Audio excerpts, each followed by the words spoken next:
you the current situation.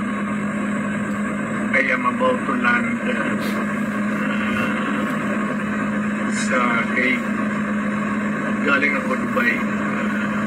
Stopover for it's a long haul, it's a long flight.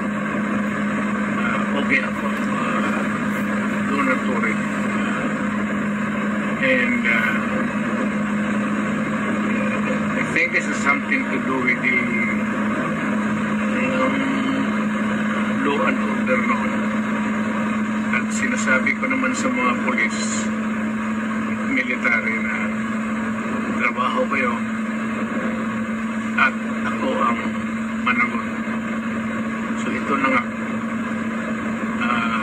for all of the whatever happened in the past,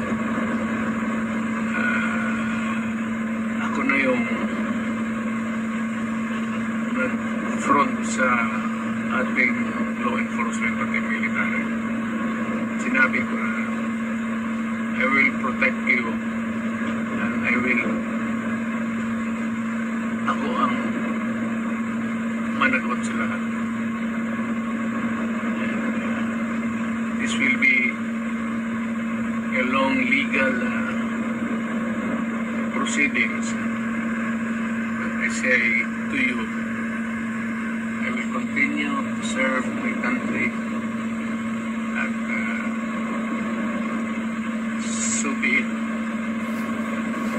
Kung ganun lang, destiny ko. Salamat.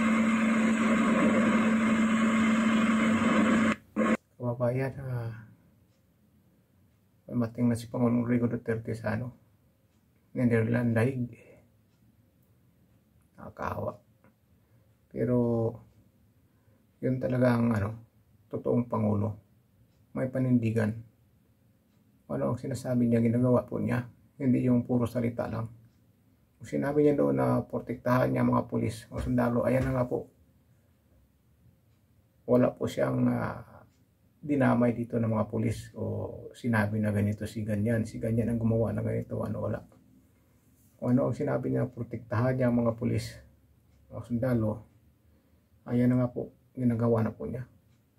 Yan ang true leader. Kayang harapin ang lahat, huwag lang mapahapak ang iba.